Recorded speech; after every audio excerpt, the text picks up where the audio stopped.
激重。というわけで今回はクラウドファンディングにて絶賛先行販売が行われているキークロン Q1HE というキーボードを一足先にご提供いただいたので実際に使用してみます。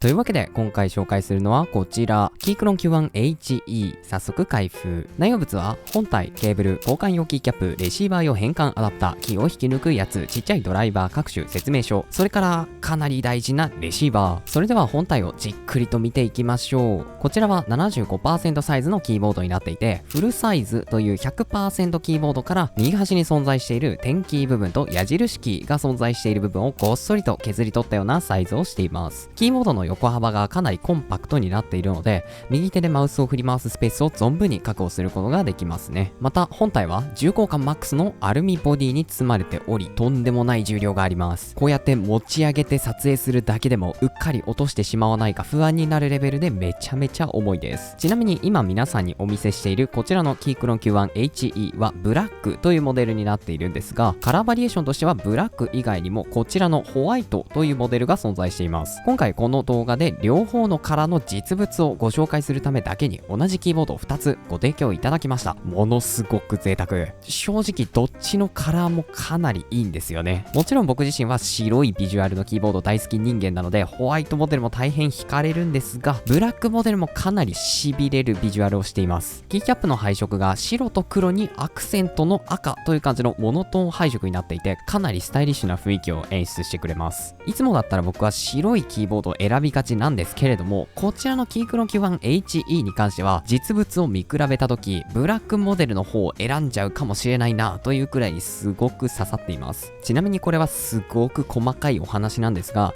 キークロンというメーカーのキーボードから登場している Q シリーズというアルミボディが採用されている重厚感あふれるモデルについてはカラーによって本体の金属ボディの質感が若干違います。例えば白いモデルに関してはカメラではほとんど捉えきれていないと思うんですが、表面が若干ザラついた感じになっていてなるべく光が反射しないようなビジュアルをしていて、一方のブラックとかブルーなどの白以外のモデルに関しては表面がかなりツルッとしていて艶消し塗装特有の渋い光の反射を返してくれます。なので実は触った感触としてもブラックとかブルーのモデルの方がサラッとしていて個人的には好きだったりします。そんなカラーのお話を長々としてしまったんですが、もう一つ選べる項目として配列というものがあります。例えばこちらの白い方は日本語配列、黒い方は英語配列という感じで日本語配列と英語配列の好きな方を選ぶことができます。もちろんカラーと配列は関係ないので別にブラックモデルは英語配列でホワイトモデルは日本語配列というわけではありません。このあたりは完全に好みなので好きな方を選んでいただければと思うんですが、実は英語配列モデルと日本語配列モデルでキーキャップのデザインがかなり異なっています。英語配列の方はキーキャップの真ん中にアルファベットが1文字存在していてザ・キークロンという感じの結構おしゃれな雰囲気に仕上がっているんですが、日本語配列の方はこんな感じでアルファベットの印字に加えてひらがなの印字も存在しています。これは個人的な感想ですがあんまりおしゃれじゃないです。僕は普段英語配列キーボードを使用しているので日本語配列キーボードの印字にとやかく言えるような立場ではないんですが、別にひらがな印字はいらないんじゃないかな。英語配列バージョンと同じくアルファベット1文字だけのキーキャップでもいいんじゃないかなと思わずにはいられませんでした。ちなみにこちらのキーボード開封した際にもちらっとご紹介しましたが、こんな感じの USB レシーバーが付属しておりワイヤレスで使用することができてしまいます。嬉しい。しかも勝手に海外通販で購入したキーボードとは違い日本発売されるキーボードということなので、こんな感じでキーボード裏面に技的マークが印字されています。ワイヤレスで使用する際には USB レシーバーを PC にぶっ刺した上でキーボード側面に存在しているスライダーを G の位置に合わせれば OK。 ちなみに一定時間キーボード入力を行わないと自動的にスリープモードに移行するんですが、スリープ状態から復帰させる際にはスペースキーを1回押してあげましょう。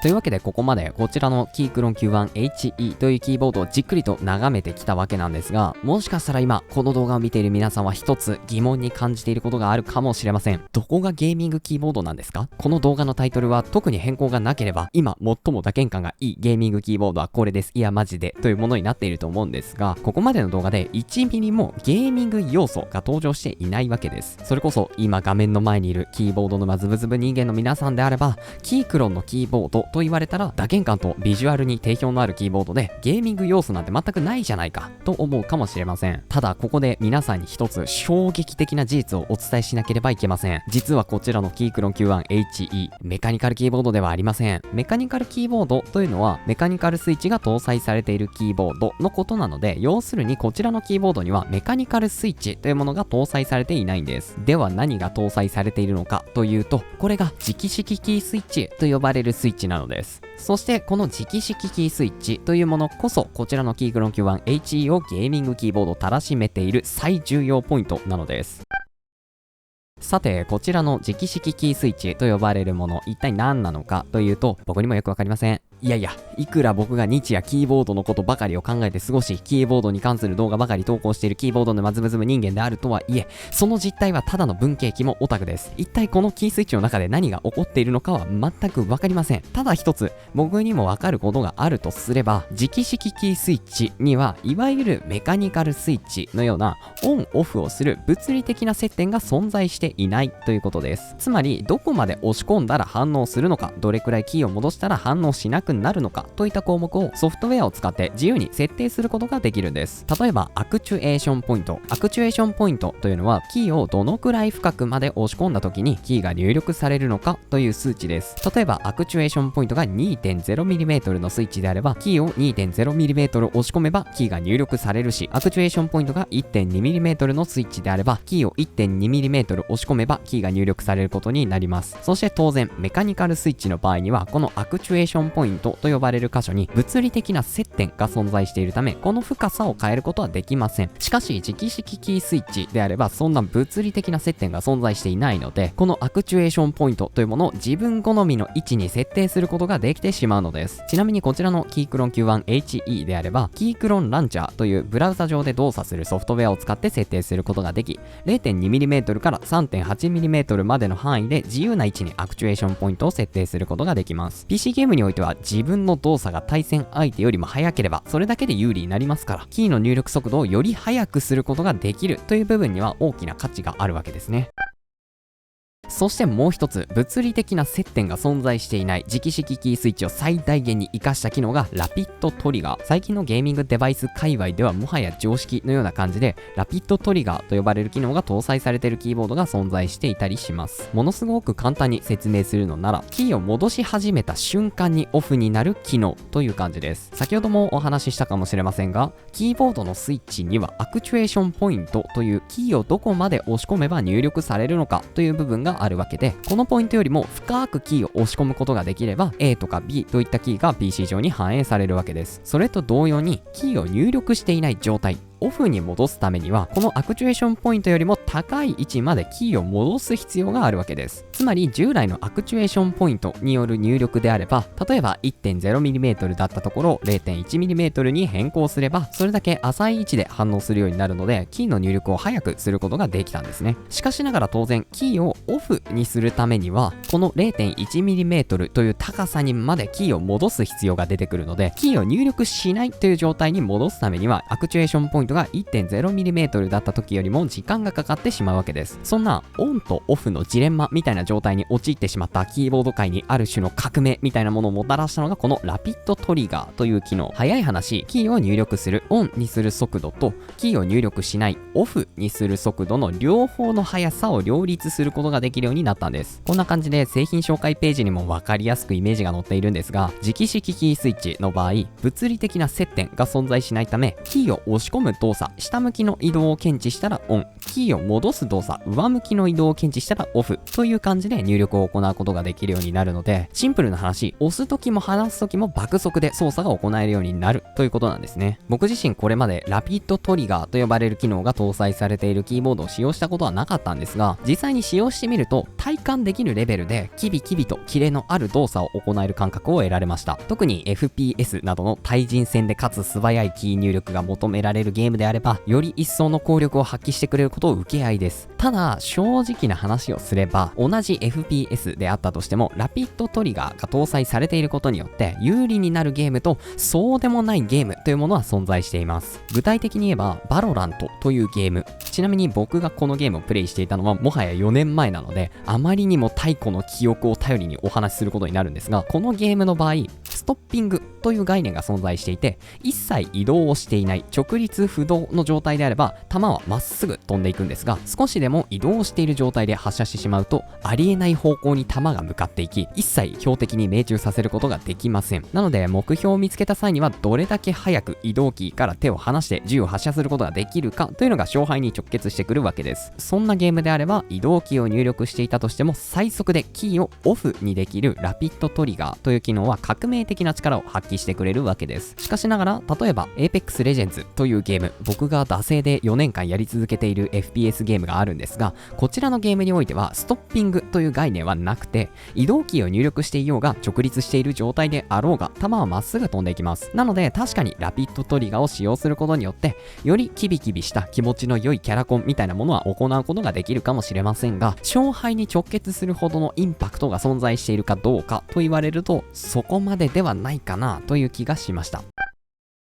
ということで、こちらのキークロン Q1HE にはゲーミングキーボードの最高峰というキャッチコピーが存在していたので、ゲームでの使用についてここまで長めにお話ししてみたんですが、もしかしたら今この動画を見ている皆さんが気になっているのはむしろこっちの方かもしれません。直式キースイッチって PC 作業で使えるの？具体的に言えばゴリゴリと文字入力をしたりとか、あるいは動画編集をしたりとか、そんな部分だと思います。そんな時、直式キースイッチが搭載されているキーボードというものは活躍してくれるのかというと、意外といけるかも。まず一つ言っておくならば、ちょっと前までがっつりとお話をしていたラピッドトリガーという機能については一切いりません。僕も一応ラピッドトリガーをオンにした状態で動画の原稿なんかをがっつり書いたりしてみたんですが、全く役に立ちませんでした。まあ冷静に考えて、タイピングをしている時にキーを素早くオフにしたいなんて考えたことないですからね。むしろ他のキーを叩くちょっとした振動でキーの誤入力が発生したりしてしまうので、オフにした方が使いやすいです。では、直式キースイッチが意外といけるかもと思ったポイントはどこかというと、アクチュエーションポイント変更機能。要するに、キーが入力される時の深さを自由に設定できる機能。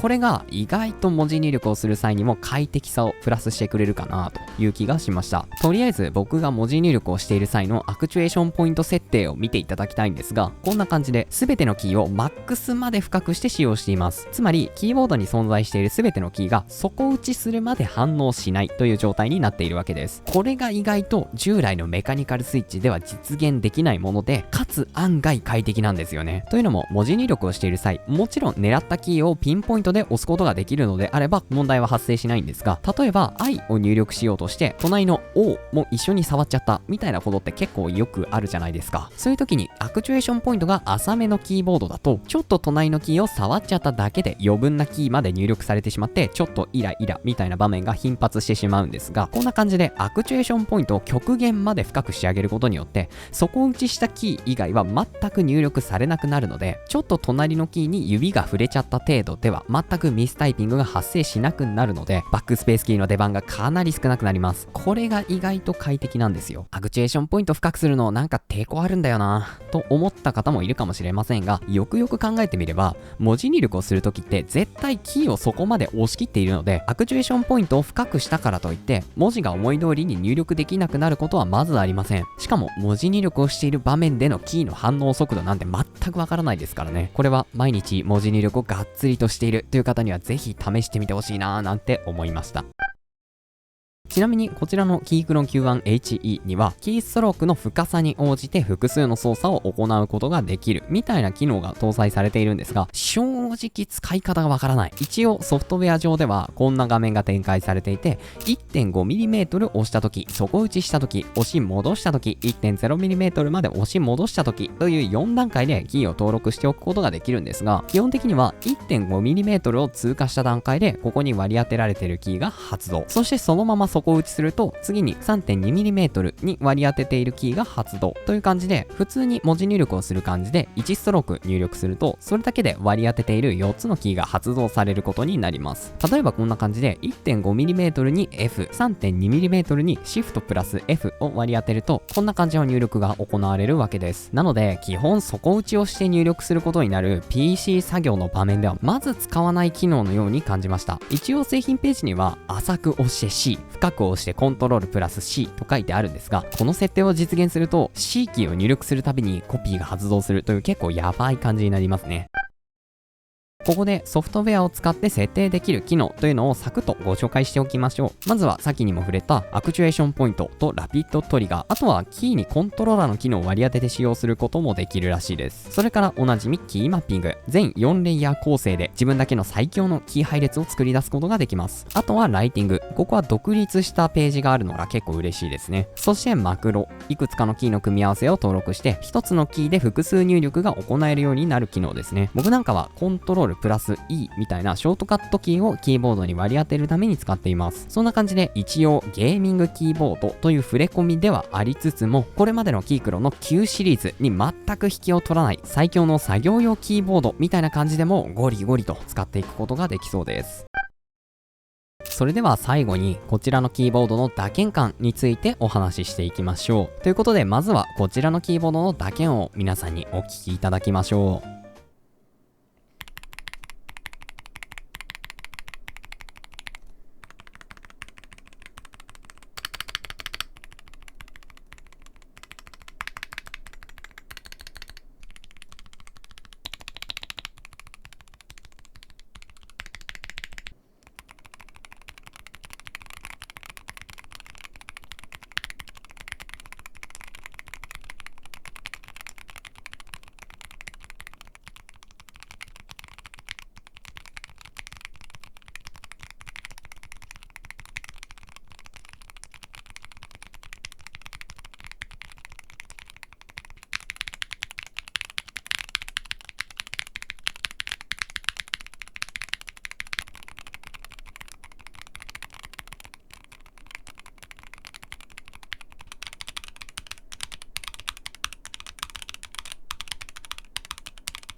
というわけでいかがだったでしょうか。打鍵を聞いていただいただけでもなんとなく感じていただけているのではないかと思うんですが、正直打鍵感めちゃめちゃいいです。ここでようやくタイトル回収、今最も打鍵感の良いゲーミングキーボードと言えるのではないかというくらいに圧倒的な仕上がりになっています。これはいつも言っていることかもしれないんですが、僕はキークロンの9シリーズというキーボードがかなり好きで、他にもキークロン Q8 とかキークロン Q9 プラスとかキークロン Q1 Max というキーボードを持っていたりするんですが、本体の圧倒的な安定感と金属ボディが奏でるちょっと高めの打鍵音というのがものすごく気持ちいいんですよね。そんな9シリーズでありつつも、今回はゲーミングキーボードというコンセプトのもと、ゲームシーンに向けた機能ががっつりと盛り込まれているキークロン Q1HE ですが、もはやゲーム用途とは思えないレベルで打鍵感が完成されすぎています。キースイッチについては直式キースイッチということではあったんですが、正直そこまで特徴があるかと言われたらそんなことはなくて、メカニカルスイッチだよと言われても普通に信じます。こちらのスイッチについてはリニアタイプということで引っかかりがなく、そこまでストンと落ちるような感触を得られるスイッチになっているんですが、かなりしっかりとルブがされているのか、キーを押し込んでいる際に擦れる感触があったり、音が発生したりということはなく、すごく滑らかで優しい打鍵感になっています。また打鍵音についても他の旧シリーズと比較すると比較的音が柔らかく、かつ割と音量も小さめで、どこか奥ゆかしさすら感じます。なおこちらのキーボードはホットスワップに対応していて、ダブルレール磁気センサースイッチというタイプのアイテムであれば交換して使用できるらしいです。正直このスイッチかなりいい感触だったので、他の磁気式キースイッチというのもちょっと気になってきますね。ちなみにこちらのキークロン Q1HE のメカニカルスイッチバージョンみたいな感じで、全く同じ配列をしているキークロン Q1MAX というキーボードが存在しているんですが、以前こちらを使用した際にはかなりタイピング音が大きかったり、エンターキーあたりを強めに叩くと金属音が鳴ってしまったりということがあったんですが、こちらのキークロン Q1HE に関しては先ほど述べた通り比較的落ち着いたサウンドで、かつ日本語配列のでっかいエンターキーを叩いても反響してしまうみたいなことは全くなかったので、ゲームは一切しない、俺は打鍵感で選ぶという方にも実はキークロン Q1HE かなりおすすめかもしれません。というわけで今回はキークロン Q1HE というキーボードを一足先にご提供いただいたので、実際に使用してまいりました。正直ゲーミングキーボードという言葉が嘘みたいに打鍵感とか質感に全振りされていて、シンプルにいいキーボードでした。そんなこちらのキーボード、現在幕開けにて先行販売が行われているということなんですが、その気になるお値段は 34,350 円。びっくりするほどの高級キーボードに仕上がっています。とはいえ PC でゲームと作業の両方をしているという方であれば、これまでだったら作業用のキーボードとゲーム用のキーボードという2台を用意していたところが、このキークロン Q1HE1 台で完結してしまうことになるわけですから、かなり快適な PC 環境をね構築できるようなアイテムだと思います。なんだかんだ言ってワイヤレスで使えるっていうのがね、個人的には結構嬉しかったりしますね。というわけでこちらのキーボードもぜひチェックしてみてください。あとは動画の高評価とかコメントとか旧 TwitterX のフォローなどなどいろいろよろしくお願いいたします。それからこちらのチャンネルではこんな感じでキーボードに関する動画もねたくさん投稿しておりますので、ぜひ次回も見逃さないようにチャンネル登録をしていただければと思います。それではまた次の動画でお会いしましょう。さようなら。